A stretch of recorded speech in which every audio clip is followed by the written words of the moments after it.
Hello everyone, आज हम कर रहे हैं सीरीज एंड सीक्वेंस एक्सरसाइज 4 का क्वेश्चन नंबर 8। हमें क्या निकालना है? Find sum to n terms तक हमें सम निकालना है। ठीक है, स्टेटमेंट क्या दे रखी है?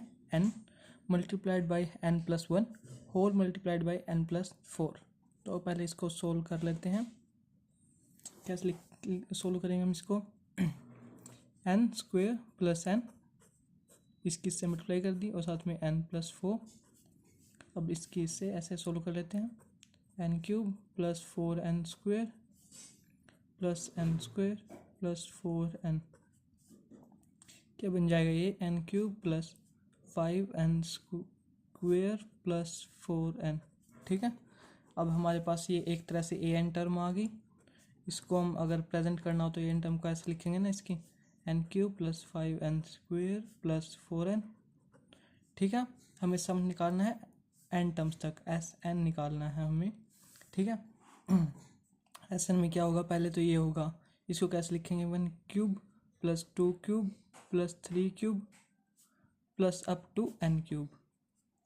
ठीक है, और इसको 5 और साथ में n स्क्वेयर है तो n स्क्वेयर को कैसे लिखेंगे? 1 square plus 2 square plus 3 square up to n square. ठीक है, और साथ में plus 4 times of 1 plus 2 plus 3 up to n। ठीक है, सबसे पहले इसको समेशन की फॉर्म में लिख लेते हैं। कैसे लिखेंगे हम? सबसे पहले जैसे लिखेंगे k cube, where summation of k cube where k varies from 1 to n। ठीक है, 1 से स्टार्ट होता है और n तक जाएगा। और अगली टर्म पे चलते हैं।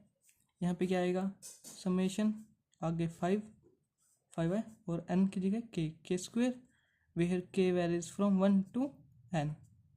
ठीक है, अभी आगे चलते हैं।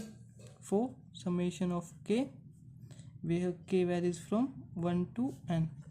ठीक है, यही लिखा हुआ है ना मैंने यहाँ पे ऊपर, इसको ऐसे लिख सकते हैं ना, सेम यही बात बनी यहाँ पे। ठीक है, अब आगे चलते हैं। हमें पता है k क्यूब को कैसे लिखते थे हम, कि भाई ऐसे, ये जैसे ये दे रखा हो हमारे पास, इसका समय हमें पता होता है क्या वैल्यू होती है इसकी? n square n plus 1 whole square divided by 4 और प्लस 5।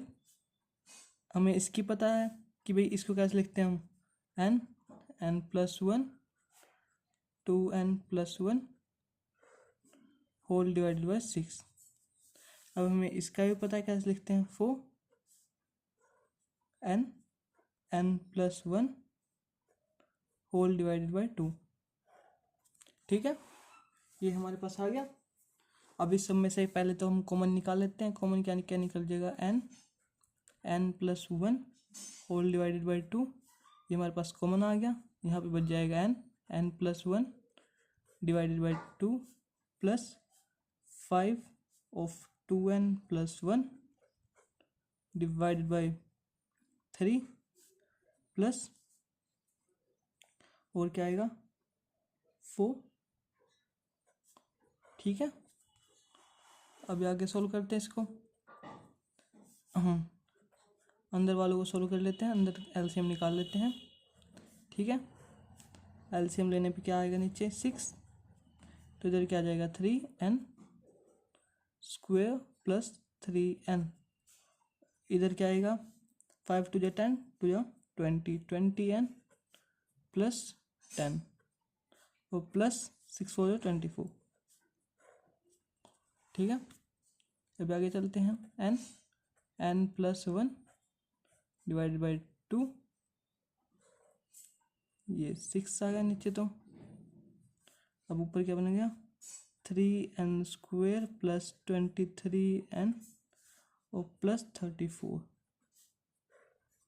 ठीक है, ये आपका वैसे तो आंसर आ चुका है, अभी इसको बाहर निकाल लो।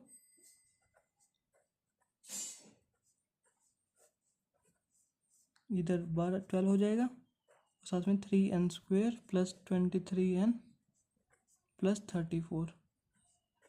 ठीक है, ये आपका आंसर आ गया जो कि हमें फाइंड आउट करना था। ठीक है।